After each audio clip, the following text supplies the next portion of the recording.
कासगंज के चंदन गुप्ता हत्याकांड में 7 साल बाद आखिर इंसाफ मिल गया। एनआईए की स्पेशल कोर्ट ने 28 दोषियों को उम्र कैद की सजा सुनाई।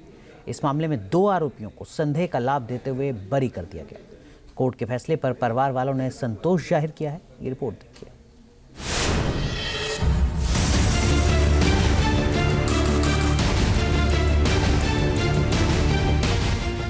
कासगंज के चंदन गुप्ता को मिला इंसाफ।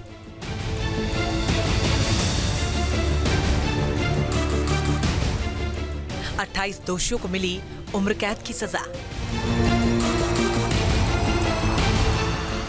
माता पिता के लंबे संघर्ष और कानूनी लड़ाई के बाद आखिरकार कासगंज के चंदन गुप्ता को इंसाफ मिल ही गया।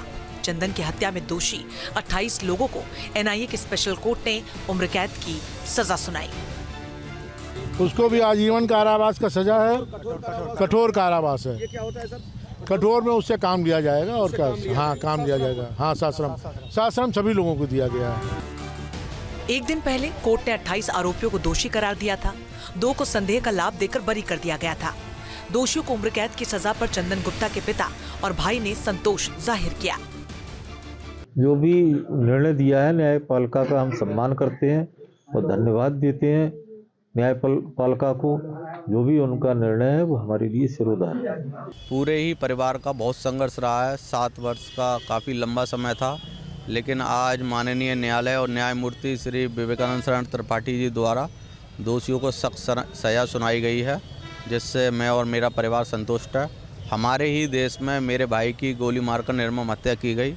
यह देश की पहली घटना थी कि कोई देशभक्त हाथों में तिरंगा लेकर निकलता है और उसकी गोली मारकर हत्या कर दी जाती है।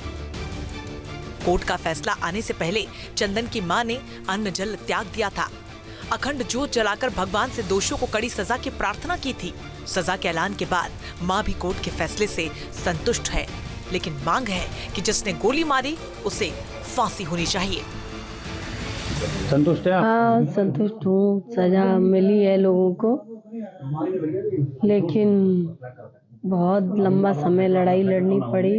घर में भी हमारे कुछ हो जाती थी, टेंशन बहुत हो जाती थी। घर में बातें करते थे, कभी कहीं ये लोग भागते सुप्रीम कोर्ट, कभी हाई कोर्ट, कभी एनआईए कोर्ट। तो ये सब संघर्ष रहा बहुत बड़ा जीवन में। जिसने गोली चलाई उसको फांसी ही मिलनी चाहिए।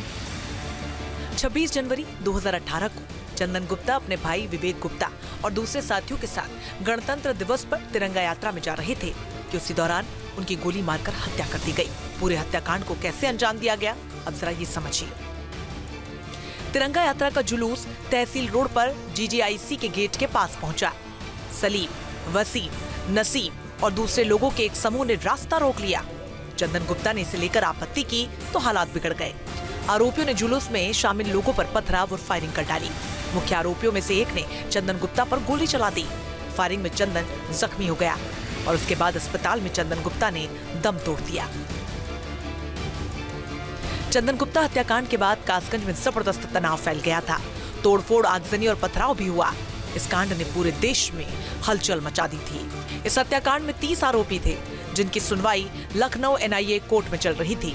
मजबूत सबूतों और गवाहों की बदौलत दोषियों को सजा मिल पाई। हम लोगों के पास ये था कि एक तो आई विटनेस थे, जो मृतक चंदन था, उसका सगा भाई जो है जुलूस में शामिल था, तिरंगा यात्रा में शामिल था। उसने पूरी घटना को और जो रोल था जिसका उसने पूरा साक्ष्य दिया है, जिस पे कोर्ट ने बिलीव किया। और दूसरा जो जिस असलहे से मारा गया था, जो असलहे और लोग हाथ में लिए थे, उनकी भी रिकवरी जो है करीब 7 लोगों के पास से असलहे की रिकवरी हुई, उसमें भी उनको सजा हुई। चंदन के परिवार और खासतौर पर पिता ने दोषियों को सजा दिलवाने के लिए लंबा संघर्ष किया। मां ने भगवान के सामने प्रार्थनाएं की और लंबी लड़ाई और दुआओं की बदौलत आखिरकार चंदन गुप्ता को इंसाफ मिल ही गया। Team news nation. News nation अब व्हाट्सएप पर खबरों की ताजा अपडेट के लिए न्यूज नेशन के इस QR कोड को स्कैन करें।